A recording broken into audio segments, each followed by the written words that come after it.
آج بھی ان کا ایک بچہ نظر آتا ہے کہ ایک پتھر اس نے ہاتھ میں لیا ہوا ہے اور 3 اسرائیلی جن کے پاس جدید اسلحہ ہے، گن موجود ہے، اس پتھر سے وہ ان کو کنٹرول کر رہا ہے اور شیر کی طرح آگے بڑھ بڑھ کے حملہ کر رہا ہے۔ ان کو کہتا ہے یہاں سے دفع ہو جاؤ، یہاں سے نکل جاؤ، پیچھے ہٹ جاؤ، پتھر سے میں تمہارے سر اڑا دوں گا۔ ان کے پاس گنے موجود ہیں، وہ تینوں ایسے بزدلی کی ایک تاریخ رقم کر کے پیچھے کو ہٹ رہے ہیں، پیچھے کو ہٹ رہے ہیں، وہ آگے آگے بڑھ رہا ہے۔ یہ ہوتا ہے کسی مومن کا بچہ، یہ ہوتا ہے مومن کا ایمان، یہ ہوتی ہے ایمان کی طاقت۔ اس طاقت کا کوئی ایٹم مقابلہ نہیں کر سکتا، کوئی بم مقابلہ نہیں کر سکتا، کوئی گولی مقابلہ نہیں کر سکتی۔ یہاں تو سب کچھ قربان کرنے کے بعد سینہ تان کے مومن آگے آ کے کہتا ہے کہ ادھر آ ظالم ہنر آزمائے، تیر کا زمانہ تو چلا گیا، تو بم آزما ہم جگر آزمائے، تو بم آزما ہم جگر آزمائے۔ وہی مکہ کی تاریخ، وہی مدینہ کی تاریخ کہ جس میں ایک خاتون پیارے پیغمبر صلی اللہ علیہ وسلم سے آ کے عرض کرتے ہیں اللہ کے نبی میرے پاس اور تو کچھ نہیں، یہ ننھا منا میرا جھولی کے اندر بیٹا ہے، میں اس کو پیش کرتی ہوں، اس کو اپنے ساتھ لے جائیے۔ حضور مسکرائے، فرمایا یہ کیا کام آئے گا جہاد میں؟ فرمایا اور کچھ کام نہیں آئے گا، اتنا کام تو ہوگا کہ دشمن کے تیروں کے آگے یہ ڈھال کا کام دے گا، ڈھال کا کام۔ اس عورت کا کتنا یقین تھا، اس کا کنسپٹ کتنا کلیئر تھا آخرت کے اوپر، جنت کے اوپر اور دائمی زندگی کے اوپر، کہ کل قیامت کے دن یہ معصوم میرے جنت میں جانے کا اور یہ معصوم اللہ کے ہاں مجھے پہنچانے کا اور شہید کی ماں کہلوانے کا حقدار بنا دے، معصوم بچہ۔ آج فلسطین کی ماں اسی طرح اپنے بیٹے کو تیار کر رہی ہے، اور تیار کس بہادری کے ساتھ، کیا جذبہ اللہ نے ان کو عطا کیا۔ ہمیں تو شرم آ رہی ہے اور شرم سے سر جھک رہے ہیں کہ ہم کہاں کھڑے ہیں، وہ کہاں کھڑے ہیں، ہم کہاں کھڑے ہیں، وہ کہاں کھڑے ہیں۔ اپنے بیٹے کو تیار کرتے ہوئے، کیونکہ مجاہدین اپنے چہرے پر کپڑا یوں لٹکا دیتے ہیں، یہ جنگی حکمت عملی ہوتی ہے، تو بیٹے کا کپڑا اتار کر کہتی ہے کہ نہیں نہیں نہیں نہیں، منہ نہ چھپاؤ، میں نے تجھے اس لیے نہیں پالا کہ منہ چھپاؤ، نہ نہ، مسلمانوں کی تاریخ تو کچھ اور ہے، منہ چھپا کے جیے، نہ سر جھکا کے جیے، جیے تو دشمن کی آنکھوں سے آنکھیں ملا کے جیے، جیے تو دشمن کی آنکھوں سے آنکھیں ملا کے جیے۔ اپنے معصوم بیٹے کے چہرے سے کپڑا اتار کے کہتی ہے مجاہد بن کے آگے بڑھو، مجاہد بن کے آگے بڑھو۔ اللہ رزلٹ اور نتیجے کے اعتبار سے بھی مسلمانوں کو بتا رہا ہے کہ دیکھو، ذرا دیکھ لو کہ اس وقت رزلٹ کیا تھا، آج رزلٹ کیا ہے۔ اس وقت جو اللہ کی راہ میں قربان ہوتا تھا، اس کی باڈی سے، اس کے جسم سے، اس کے خون کے قطرے سے، قطرے قطرے سے خوشبو کے حلے پھوٹ جاتے تھے، خوشبو کے حلے پھوٹ جاتے تھے۔ آج 1450 سال بعد فلسطین کی گلیاں گواہی دے رہی ہیں، غزہ کی گلیاں گواہی دے رہی ہیں کہ جہاں خدا کے نام پر کٹنے والے ہیں، شہید ہونے والے ہیں، بچے ہیں، مائیں ہیں، بوڑھے ہیں، ضعیف ہیں، کمزور ہیں، ان کے خون کی جب ندیاں بہتی ہیں تو خون کے قطرے قطرے سے وہ خوشبو آتی ہے کہ دشمن بھی حیران ہو جاتا ہے۔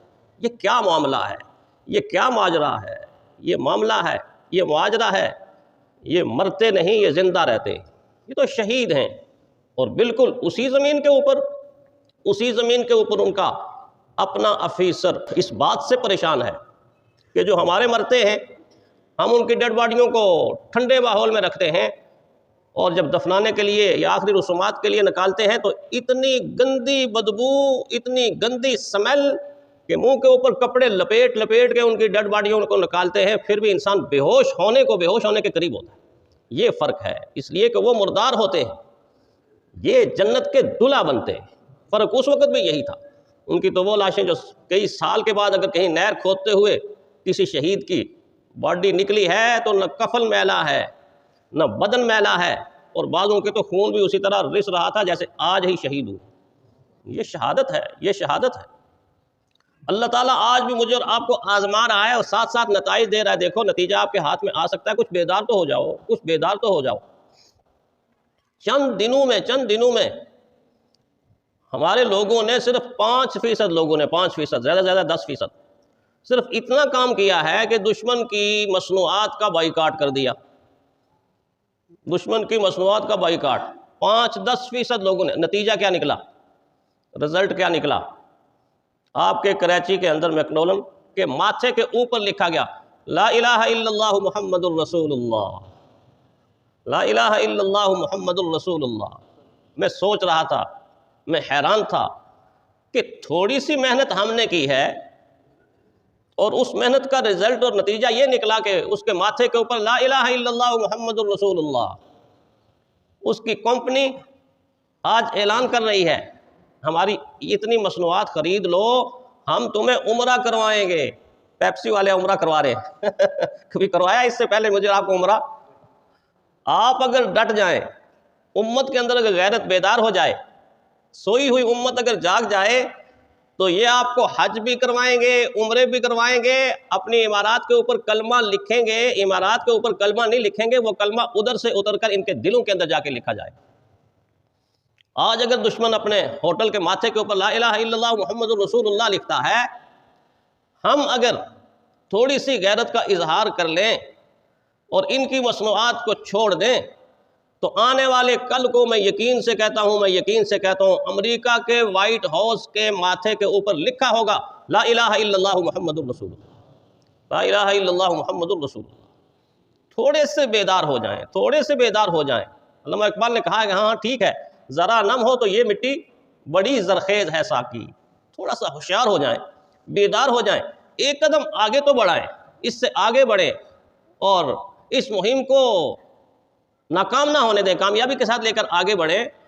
اور اگر مسلمان امت کے تاجر اور مسلمان امت کے امراء، یہ دو طبقے اگر بیدار ہو جائیں اور اپنا کردار ادا کریں، بغیر اسلحے کے، بغیر لڑائی کے، بغیر جہاد کے، بغیر مقابلے کے یہ جنگ جیت سکتے ہیں، اس میں کوئی مبالغہ نہیں۔ کیسے؟ تاجر ان کی مصنوعات کو لینا ہی چھوڑ دیں۔ اب تو مہم چل رہی ہے نا، خریدو نا، خریدو نا، ہم سے تقاضا ہو رہا ہے، لیکن اگر وہ لے ہی نہ تو ان کی دکان پر ان کی مصنوعات آئے گی نہیں، قربانی دینی پڑے گی نا۔ وہ جو جان مال عزت آبرو کی قربانیاں دے رہے ہیں، کنبے قبیلے خاندان کی قربانیاں دے رہے ہیں، ہم اتنی سی بھی قربانی مالی نہیں دے سکتے کہ ہم ان چیزوں سے ہٹ کر باقی چیزوں کی تجارت کر لیں، ان کو چھوڑ دیں، ان کو ترک کر لیں۔ تاجر ریڑھ کی ہڈی ہے۔ اگر بڑا بزنس مین اور تاجر یہ فیصلہ کر دے ہم نے آج کے بعد اپنے مال میں، اپنی مارکیٹ میں، اپنی دکان میں ان کی کوئی چیز نہیں رکھنی، تو یہ لوگ کل آئیں گے۔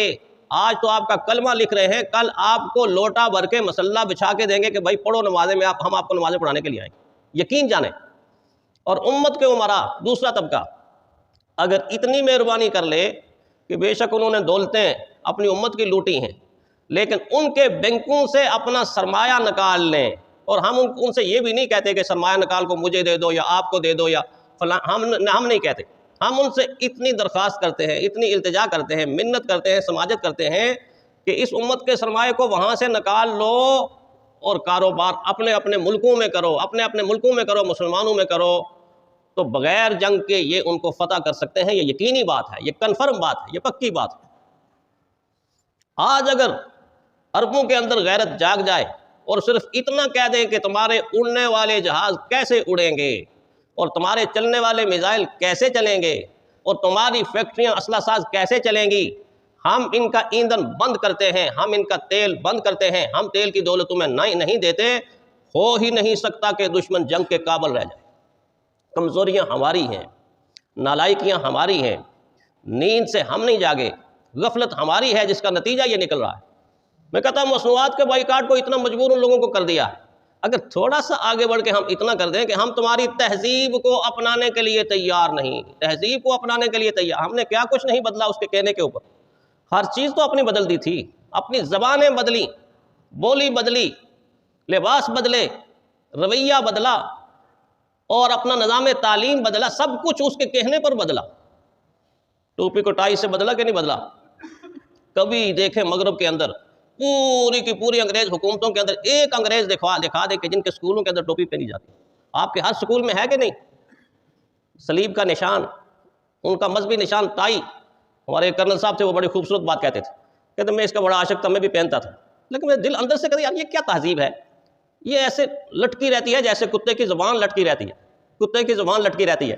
پھر آگے کہنے لگے اللہ نے مجھے پھر نماز کی توفیق دی، میں نماز پڑھنا شروع ہو گیا، تو جب نماز پڑھتے ہوئے میں رکوع میں جاتا تھا تو ٹائی نیچے ایسے لٹک رہی تھی، تو مجھے احساس ایسے ہوتا تھا جیسے کوئی گدھا کسی قلعے کے ساتھ باندھا ہوا، کوئی گدھا کسی قلعے کے ساتھ باندھا ہوا۔ کہتا امام صاحب میں نے اسی دن گھر جا کے اس کو اتارا کہ باسکٹ میں دے مارا اور کہا یہ بد تہذیبی ہے، کوئی تہذیب نہیں ہے اس کا، ہمیں خوشنما لگتی ہے، بچوں کی تربیت ہی اس سے ہوگی، گلا تو یہیں سے گھوٹا جاتا ہے نا، یہاں سے گلا گھوٹا ہے ہم، اگر ان کی تہذیب کو ہم رخصت کر دیں گے یقین جانے وہ فقیروں کی طرح سڑکوں پہ آ جائیں. لیکن ہم نے ان کی ہر چیز کو اپنایا. اللہ نے کہا نہ اپناؤ. وَلَن تَرْضَىٰ عَنْكَ الْيَهُودُ وَلَا النَّصَارَىٰ، اے ایمان والو ہرگز تم سے راضی نہیں ہوں گے. تم سارا کچھ بدل کے دیکھ لو، پھر وہ کہیں گے ڈو مور کرو. آج تک ڈو مور چل رہا ہے. میں تم سے راضی نہیں ہوں گے یہودی نہ نصارہ حتیٰ تتبع ملتہم، یہاں تک کہ تم سارے کے سارے ان کی ملت، ان کے مذہب، ان کی تہذیب، ان کی شریعت میں رنگے نہ جاؤ، اس وقت تک وہ تم سے راضی نہیں ہوں گے. مسلمانوں کو تو اللہ نے کہا صبغۃ اللہ، اللہ کہتا ہے میرا رنگ ہے میرا رنگ. اللہ کا رنگ جب چڑھ جاتا ہے تو پھر غیروں کے رنگ اتر جاتے ہیں. آج امت مسلمہ اصل میں اللہ کے رنگ کو چھوڑ کے ان کے رنگ میں رنگی ہوئی، لیکن اس کے باوجود بھی دیکھیں کہ اس گئے گزرے زمانے کے اندر ایمانی جذبات کا اظہار نظر آ رہا ہے کہ نہیں، ایمان ابھی بھی زندہ ہے، اسلام ابھی بھی زندہ ہے، مومن ابھی بھی زندہ ہے، مجاہد ابھی بھی زندہ ہے. ہری ہے شاخ تمنا، ابھی جلی تو نہیں، دبی ہے آگ جگر کی مگر بجھی تو نہیں. جفا کی تیغ سے گردن وفا شعاروں کی کٹی ہے برسر میدان مگر جھکی تو نہیں. اللہ تعالی ہمیں یہ جذبہ نصیب فرمائے.